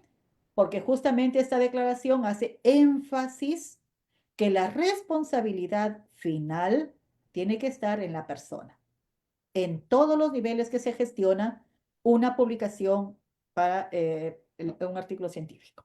Entonces, hay exigencias como declarar explícitamente el uso de la herramienta, qué herramienta de IA he utilizado en la transparencia, declarar modelos, formatos y productos que he tomado de la IA para mi artículo y entonces yo lo declaro y con transparencia ya los revisores y los editores tomarán atención, aceptarán o no aceptarán, pero hay que informar. Y unido a ello, validar la veracidad, como ya se dijo, de la información de la IA. Y otro tema importante es que, por ejemplo, en mi caso, que soy revisora, que formo parte de un equipo editorial de unas revistas, Em, Muchas veces si no nos capacitan, y ahí viene la alfabetización en la IA, no sabemos cómo desarrollarlo o cómo practicarlo, ¿no? En lo que nos toca, en el rol que nos toca. Entonces es muy importante y la Declaración de Heredia lo enfatiza, alfabetizar al equipo de gestores de las revistas en temas de la IA. Y por supuesto, ya le hemos dicho de manera reiterada, la IA no sustituye ninguna responsabilidad de ninguno de los actores en esta gestión de la revista. Hablar de herramientas es un tema aparte porque hay muchas herramientas, algunas están aquí. Hoy no vamos a tratar ni ampliar porque ese es un tema, cada uno, cada investigador en cada uno de los niveles, como autor, como revisor, como editor, hace uso de estas herramientas de la IA en diferentes momentos de la gestión del artículo e incluso el autor para la elaboración del artículo, ¿no? Entonces, ahora hay muchos y habrá más porque cada vez está desarrollándose ampliamente este tema. Dejo simplemente como una información general, hay mucha y ya cada uno elige lo que está utilizando o pretende utilizar o busca más, ¿no? Ahora es esto muy actual y seguirá ampliándose. Quiero ir enfatizando un poco por la hora también e ir cerrando. La inteligencia artificial nos tiene que llevar a pensar en estos cuatro niveles. Primero, entender la inteligencia, entenderla, luego aplicarla, usar y aplicar la inteligencia artificial. Si nos parece en el comportamiento ético que cada uno tiene, aplicar a nuestro cotidiano académico, pero a través del análisis y evaluación de la IA, nunca sola, análisis y evaluación. Y finalmente, en el tema de la creatividad y la innovación, apoyémonos en la IA, pero siempre persona al centro, ¿no? El ser humano, la persona que es quien tiene la capacidad de discriminar, que sea quien toma la decisión para esta creación. Es muy importante, y voy terminando con esta parte del impacto de la inteligencia artificial. Se aborda desde tres dimensiones de cómo se está transformando la producción académica científica a través de la incorporación de la IA. El primer punto que tenemos es la optimización del proceso de publicación y la revisión por pares. En este caso, la IA nos ha permitido que las publicaciones científicas hagan más evidente, incorporen la automatización, se agiliza diferentes etapas del proceso editorial, como ya lo dije, casi el 40% de los tiempos ha disminuido, pero tiene lógicamente sus ventajas, como la capacidad para automatizar todas las tareas dentro de la revista, y esto ya la mayoría de revistas lo viene haciendo, y hoy prácticamente hay muchos procesos robóticos que permiten ese aceleramiento, ¿no? Que, entre otras cosas, mejora la recepción y clasificación de los manuscritos. Cuando uno presenta, el tiempo en que lo recepciona y lo revisa y nos dices, se acepta ser revisado o se rechaza, es muy rápido y muchas veces ya está a cargo de un proceso robótico que permite también verificar cumplimiento de normas, temas básicos, ¿no? Cumple o no cumple con las normas de esta revista y si los cumple, asignar al revisor. Toda esa primera fase ya puede ser y está haciendo en algunas revistas por la IA. ¿A través de qué? De algoritmos que, como ya hemos dicho, se introduce, ¿no? En esta estrategia de la IA, se introduce toda la información y a partir de eso se puede aceptar o rechazar de acuerdo a la revista, a las características, a las exigencias de esta revista. También está ayudando para una evaluación preliminar, ¿no? De ese manuscrito, la primera etapa, y nos puede detectar sesgos visibles y ya da para rechazar inconsistencias metodológicas o puede ser conflictos de interés. Estas cosas son detectadas en un primer momento y ya en este proceso la IA aporta mucho, ¿no? También nos habla de esta optimización de la revisión por pares. Creo que todos conocemos actualmente, todavía de manera general, hay una subjetividad en la evaluación. Y cuando nos pasan, a ver, revisa por favor, somos parte del equipo de revisores, nos pasan un artículo y hay mucha subjetividad. Desde Sofía Lavado puede decir, no, esto no me interesa, no va en la línea de la revista, no, rechazo, pero hay una subjetividad. Hay un sesgo en la que yo pueda decir, selecciono o no selecciono este estudio. Y por supuesto, tengo tiempo muy ocupado, le doy una semana, 2 semanas, 3 semanas, tiempo largo para esa revisión. Ahí es cuando la IA está optimizando esta revisión, que ya lo dije, mediante algoritmos, ellos rápidamente detectan errores metodológicos, incoherencias o la coherencia en la argumentación, los sesgos en el análisis de datos. Por lo tanto, esto nos ayuda a agilizar e incluso hay algunas herramientas de la IA que permiten tener una propuesta, una proyección, tendencia de si este artículo será citado o no citado. Entonces hay una predicción, una probabilidad del uso de ese artículo y lógicamente si la probabilidad es alta, pues desde que pase, que siga. Pero si la IA me dice que no hay esa proyección, también es una limitante, ¿no? El otro tema es la segunda dimensión, los desafíos éticos en la integración de la IA en la redacción científica. En este caso, ya sabemos, se ha generado por la IA nuevos debates. Hemos hablado el tema ético, que es muy importante en la producción de conocimiento. Por lo tanto, hay que hacer un énfasis en estos desafíos éticos de pensar en la transparencia, en las autorías, en los sesgos algorítmicos, porque dependiendo de la herramienta de la IA, muchas veces estos algoritmos que se ingresan son muy sesgados y entonces a veces aprueban a investigaciones que son europeos y rechazan las americanas o latinoamericanas, porque hay algoritmos que hacen mayor énfasis a ciertos lugares geográficos, por ejemplo, ¿no? Y lógicamente la responsabilidad. ¿De quién es la responsabilidad en este caso de todo el proceso de la gestión de un artículo? La IA, si bien optimiza, no está exento de riesgos en el uso. Es muy importante, ya hemos señalado, transparentar el uso de la IA y más allá de ello, la persona tiene que tener un juicio crítico.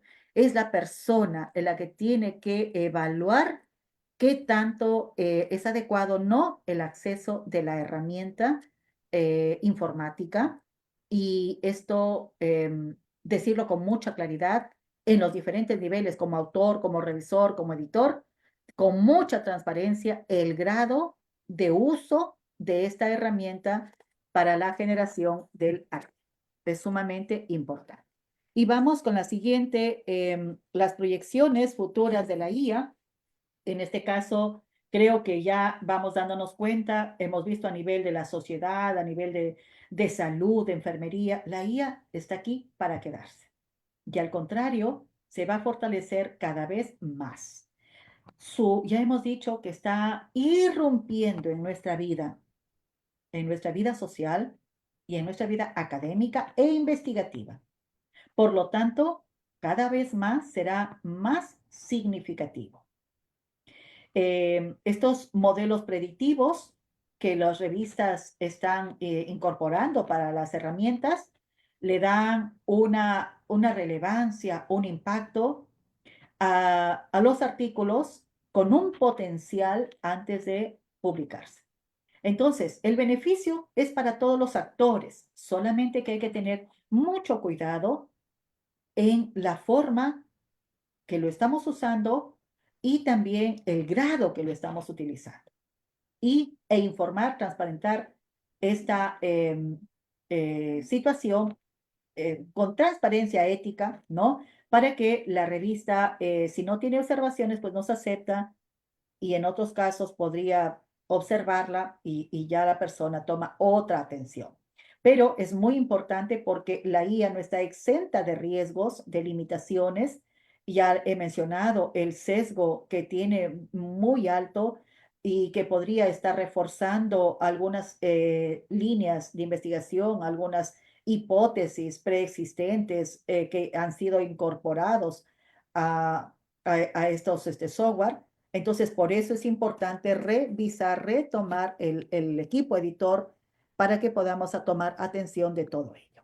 Entonces, ya llegando al final, y disculpándome la hora, no sé, sí, ya estoy casi al final, pues vemos que la IA, como se dijo, viene para quedarse, la IA es parte de nuestro cotidiano en todos los niveles. Lo que tiene que llevarnos es a replantearnos esta interrogante ética en los investigadores, nuestro compromiso epistémico, qué es realmente el hacer como profesionales, nuestro hacer como investigadores, cómo concebimos a estos sujetos a quienes cuidamos, al objeto que es el cuidado, cómo lo estamos asumiendo, esta realidad que ya es inherente. Entonces, tenemos que tener claramente este comportamiento epistémico frente a la investigación con el uso de la IA y de esta manera creo que vamos a garantizar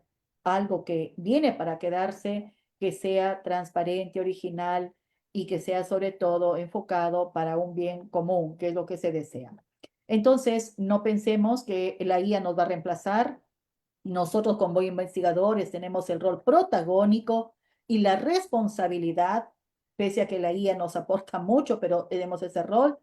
Ya hemos dicho el tema ético y también para el cuidado de enfermería. La ciencia implica innovarse, sí. La ciencia implica proponer aspectos novedosos, innovadores, reflexivos, sí, pero una ciencia que sea con conciencia, que eso es finalmente, todos conocemos a Morán y creo que va en esta línea. Hagamos ciencia, pero una ciencia en la cual sea con un componente ético profundo del ser humano y solamente así podremos aportar para un cambio real de la humanidad a través del conocimiento y a través de nuestra práctica. Muchísimas gracias. Disculpen el tiempo, me parece que me excedí un poquito.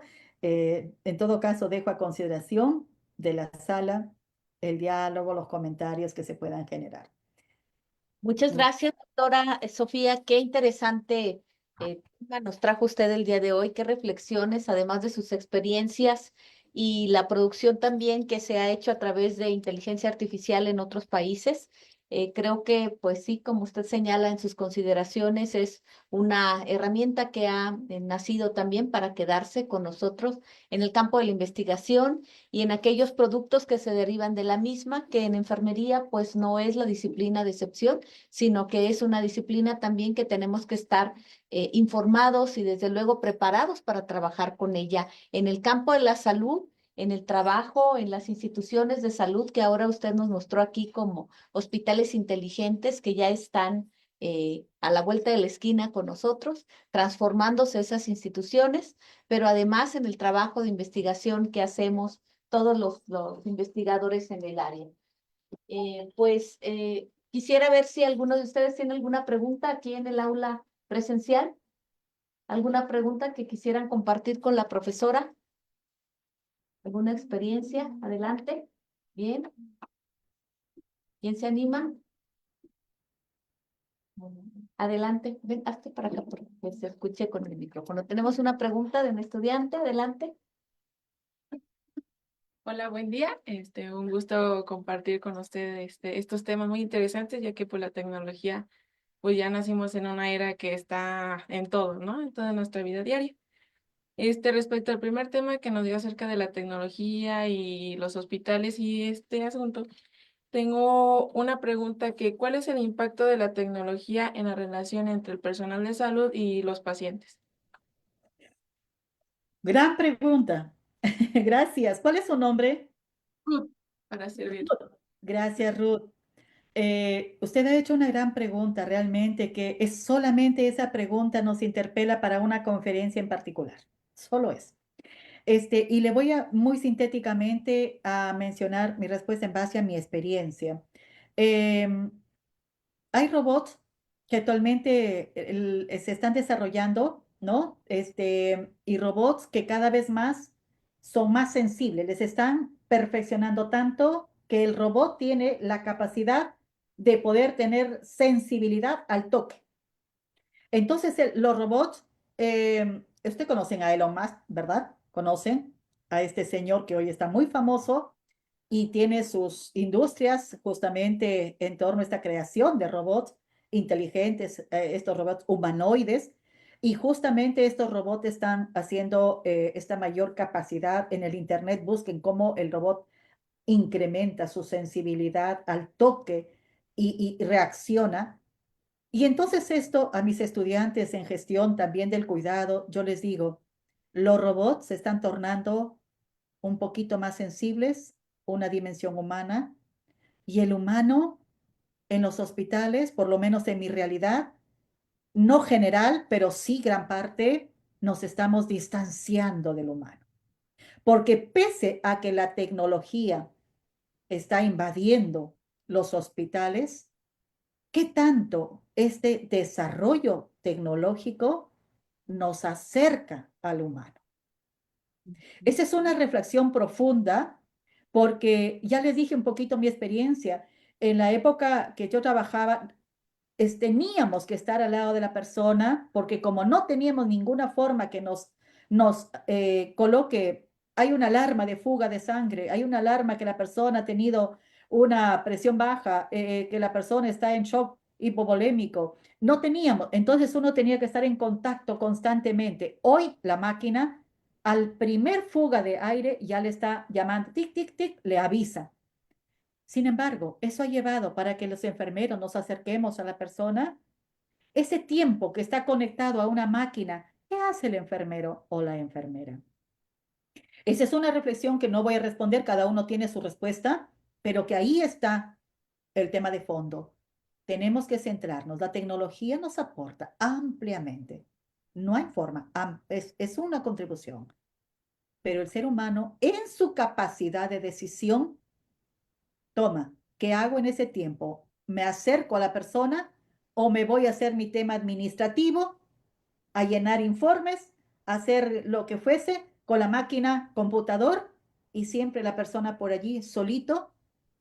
Porque claro, algo pasa, me van a avisar inmediatamente el sonidito de la máquina, del sensor que está chillando, y entonces ahí recién me paro y ni siquiera observo al frente, a los ojos, al rostro, le toco. Entonces termino con esto.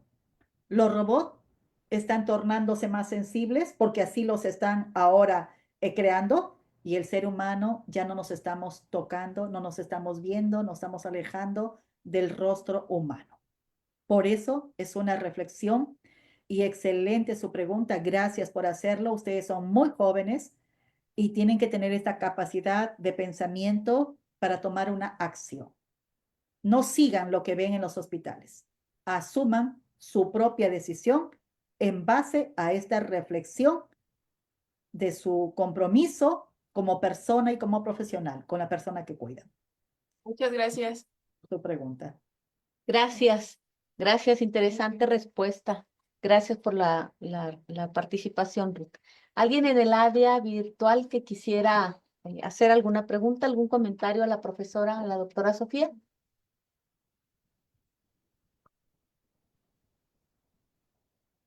Luego por ahí participan mucho en el área virtual, ahora están muy...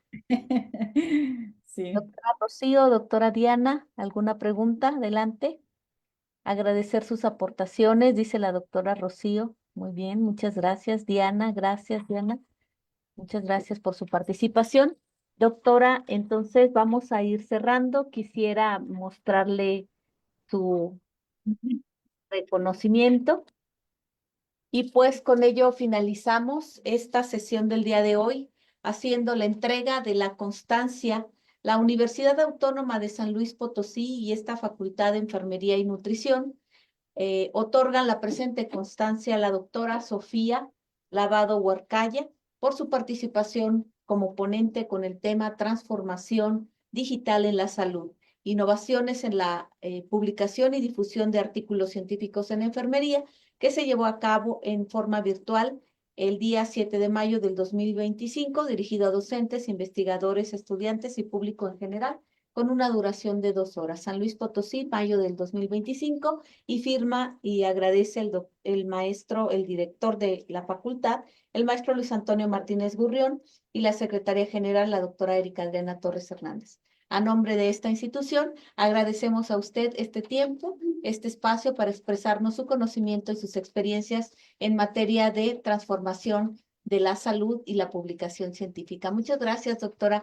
Gracias por su tiempo. A usted, profesora Araceli, muchísimas gracias por la invitación, a los estudiantes por la escucha atenta y el tiempo que me han dedicado también para poder estar aquí presentes, y a los asistentes virtuales, gracias, gracias y hasta otro momento. Un Vamos abrazo. a Nos vernos vemos. pronto en una actividad. Gracias, doctora. Hasta luego. Nos vemos. Doctora, no, ay, ya se desconectó.